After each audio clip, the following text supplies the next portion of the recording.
UP में मोदी का चेहरा 14 में भी चला और 24 में भी चलेगा। मोदी के नाम पर यूपी में खूब वोट पड़ेगा, बीजेपी को बम पर वोट मिलेगा। 2024 में बीजेपी का वोट शेयर भी बढ़ेगा और चुनावी स्कोर बोर्ड पर बीजेपी की सीटें भी बढ़ेंगी। तो क्या 2024 का चुनावी रिजल्ट वही होगा जिसका दावा बीजेपी कर रही है?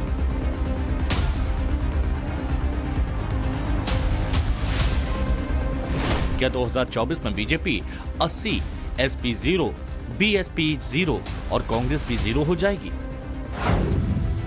डबल इंजन का दम और विकास का सबसे सॉलिड विजन जिस बीजेपी स्टेट में दिखता है वो है उत्तर प्रदेश। इसलिए यूपी में मोदी का ग्राफ सबसे हाई और फेस सबसे ज्यादा डिमांड में रहता है। मोदी को यूपी से पूरा सपोर्ट मिलता है। इसकी बड़ी वजह है यूपी के भगवाधारी मुख्यमंत्री योगी आदित्यनाथ।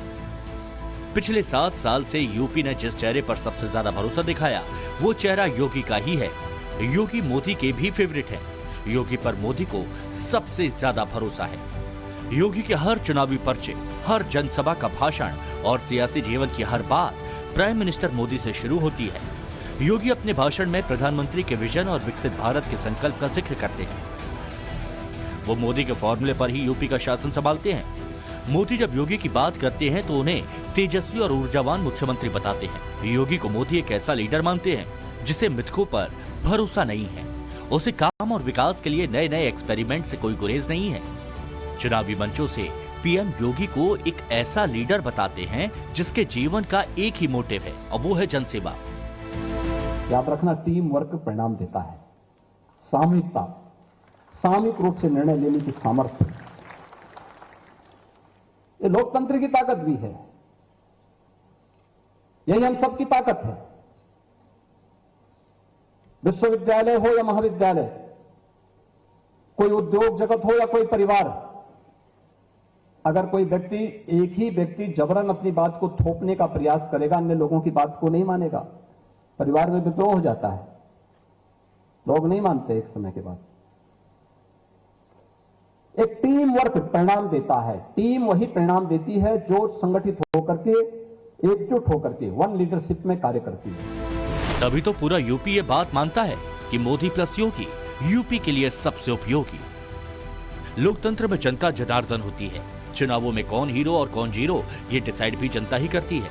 यूपी में योगी फुल एक्टिव मोड में है। डेली ग्राउंड विजिट कर रहे हैं। मोदी की गारंटी वाली गाड़ी पूरे यूपी में दौड़ रही है।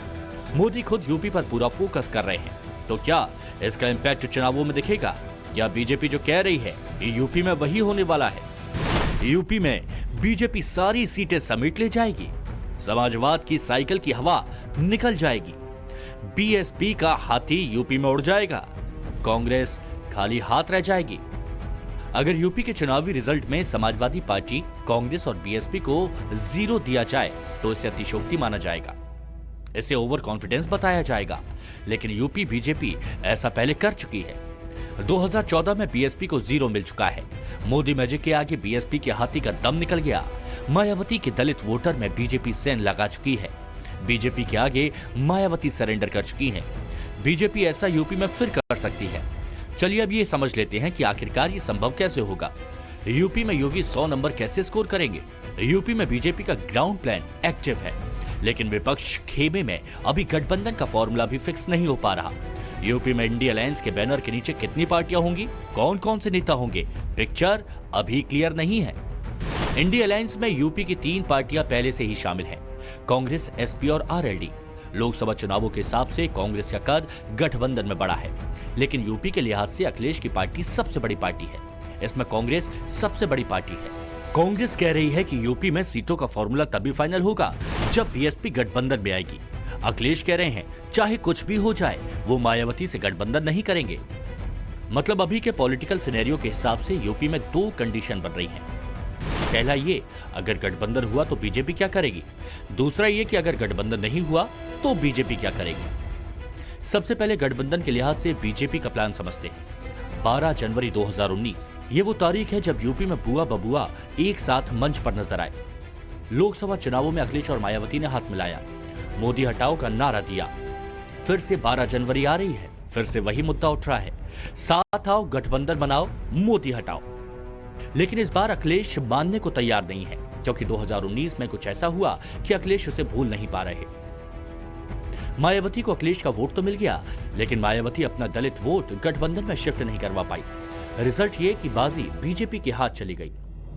2019 के चुनाव में बीजेपी प्लस को 64 सीट मिली, एसपी प्लस बीएसपी को 15, इसमें एसपी 5 और बीएसपी को 10 सीट मिली। कांग्रेस के हाथ से अमेठी जैसी सेफ सीट भी बीजेपी ने छीन ली। कांग्रेस के पास सिर्फ रायबरेली रह गई।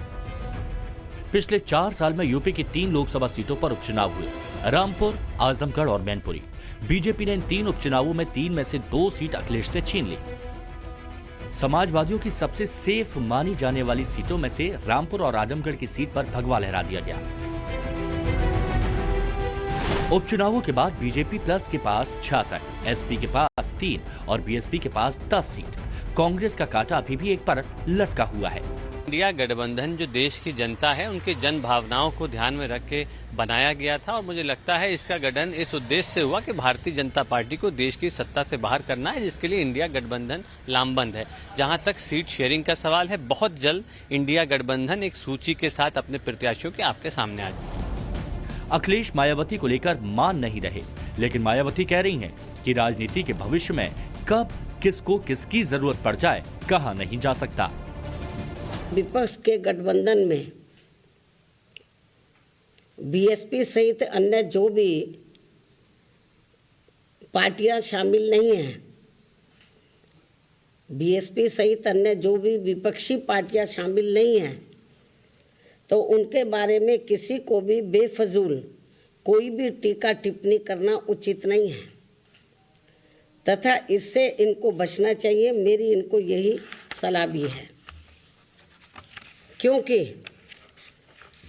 भविष्य में देश व जनहित में कब किसको किसी की भी जरूरत पड़ जाए, ये कुछ भी कहा नहीं जा सकता है। अर्थात फिर ऐसे लोगों को व पार्टियों को भी काफ़ी शर्मिंदगी उठानी पड़े, ये ठीक नहीं है। और इस मामले में खासकर समाजवादी पार्टी इस बात का जीता जागता उदाहरण भी है। और अगर यूपी में गठबंधन हुआ तो पॉलिटिकल सिनेरियो कुछ ऐसा होगा। BSP plus SP plus Congress plus RLD, इन तीनों पार्टियों की सीट जोड़ दे तो टोटल पहुंचता है 14। जो इंडिया गठबंधन की बैठक अभी दिल्ली में हुई या इससे पहले भी जो बैठकें हुई, उसमें जो एजेंडा था उसमें ये विषय नहीं था। मुझे लगता है आगे जो बैठकें होंगी, जो भी बैठकों में फैसला होता है, निर्णय होता है, वो सर्वसम्मति से होता है, मल्टीलेटरल होता है। यहाँ कोई फैसला यूनिलेटरल नहीं होता है। बीजेपी को बस इन्हीं 14 सीटों पर फोकस करना है, लेकिन 16 सीट पर फोकस बीजेपी कर रही है। बीजेपी ने उपचुनाव में मिली सीटों को भी डिफिकल्ट सीट की कैटेगरी में रखा है। यूपी में गठबंधन हो या ना हो, बीजेपी तो क्लीन फॉर्मूले पर ही काम करेगी। वो जीरो वाला फॉर्मूला ही अप्लाई करेगी। बीजेपी को 19 में जिन सीटों पर हार मिली थी, उसमें अंबेडकर नगर, अमरोहा, जौनपुर, लालगंज, सहारनपुर, श्रावस्ती, आजमगढ़, मैनपुरी, रायबरेली, मुरादाबाद, बिजनौर, गाजीपुर, घोसी, रामपुर, संभल और नगीना, इन सारी सीटों को बीजेपी ने रेड जोन में रखा है। रेड जोन वाली सीटों पर बीजेपी पिछले 5 साल से काम कर रही है। हर सीट के लिए बीजेपी ने अलग फॉर्मूला बनाया। बिजनौर के लिए योगी खुद ग्राउंड पर पहुंचे, संकल्प भारत यात्रा में शामिल हुए, बिजनौर को विकास का नया विजन दिखाया, जनता को विकास का पूरा डाटा समझाया। मुरादाबाद में योगी ने चौधरी चरण सिंह की 51 फीट ऊंची प्रतिमा का अनावरण कर जाट वोटर्स को संदेश दिया। गाजीपुर, जौनपुर, लालगंज में योगी लॉ एंड ऑर्डर के मुद्दे पर चुनाव लड़ेंगे।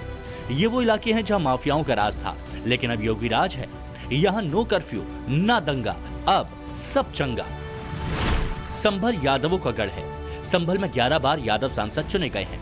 2 बार शफीकुर रहमान बर्क MY फॉर्मूले से सांसद बने, लेकिन बीजेपी अब यादव लैंड में मोहन यादव के चेहरे और मथुरा कॉरिडोर दिखाकर वोटर्स में सेंधमारी करेगी। यूपी में यादवों को टारगेट करने के लिए बीजेपी अपने दूसरे स्टेट से भी मैसेजिंग करवा रही है। गुजरात में अखिल भारतीय महाराष्ट्र संगठन के तहत महाराष्ट्र कार्यक्रम का आयोजन हुआ। यादव समाज की महिलाओं ने इस महाराष्ट्र में बढ़ चढ़कर हिस्सा लिया। ये तस्वीर यूपी में दिखाई जाएगी तो इसका इम्पैक्ट इलेक्शन में जरूर होगा। योगी और मोदी ने यादव लैंड को पूरा भगवा कर दिया। अखिलेश के पास विरासत के नाम पर बस मुलायम सिंह यादव की मैनपुरी बची है। सियासत पर सवालिया निशान लगा हुआ है। क्योंकि एक्सपर्ट कहते हैं कि ये सीट मुलायम सिंह के निधन की सहानुभूति के कारण मिली है। लालगंज, सहारनपुर, श्रावस्ती, अंबेडकर नगर में दलित वोटर्स ज्यादा हैं। यहाँ बीजेपी अपनी गारंटी वाली गाड़ी और सरकारी योजनाओं के दम पर भगवा लहराएगी। दलित सीटों पर बीजेपी का दखल बढ़ रहा है। ये बात 2019 के लोकसभा चुनावों और विधानसभा चुनावों में स्पष्ट हो चुकी है।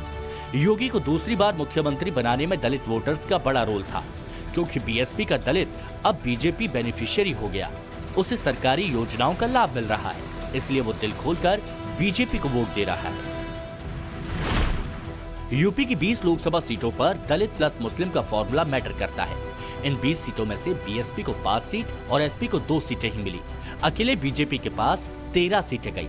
जिस तरीके से इंफ्रास्ट्रक्चर में काम करने के नाते से आज निवेशकों की पहली पसंद उत्तर प्रदेश बना है। इन्वेस्टर समिट में जिस तरीके से निवेशकों ने रुचि दिखाई है, कानून व्यवस्था की अभूतपूर्व स्थिति बनी है।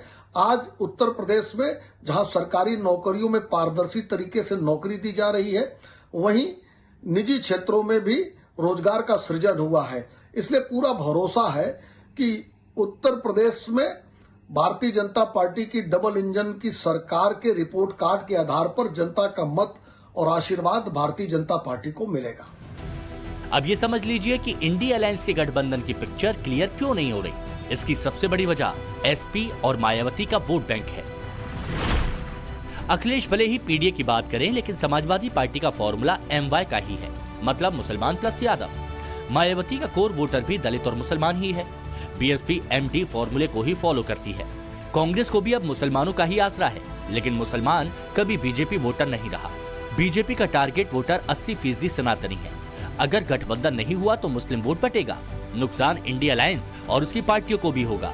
इससे बीजेपी की सीटें भी बढ़ेंगी और वोट शेयर भी। 2019 में अखिलेश और मायावती ने गठबंधन किया, बुआ बबुआ साथ आए, मंच पर मुलायम भी नजर आए।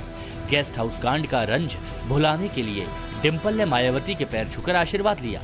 चुनावों में गठबंधन की चर्चा हुई, लोगों ने वोट भी दिया, लेकिन चुनावों के बाद ही गठबंधन टूट गया। 12 जनवरी को गठबंधन का ऐलान हुआ और लोकसभा चुनाव के नतीजों के बाद ही ये गठबंधन खत्म हो गया। 23 जून 2019 को मायावती ने अलग होने का ऐलान किया। ये बात यूपी को अच्छी तरीके से याद है। यूपी की जनता जानती है कि विपक्षी दलों के गठबंधन का भविष्य क्या होगा। जो गठबंधन कायम नहीं रख पाते, वो सरकार कैसे चलाएंगे। कांग्रेस ये बात जानती है, अगर गठबंधन नहीं बना तो फिर बीजेपी जो कह रही है वो आसानी से कर देगी, क्योंकि 2014 में यूपी मुख्य विपक्षी दलों ने अलग अलग चुनाव लड़ा था। तब 2014 में क्या हुआ था वो समझ लीजिए।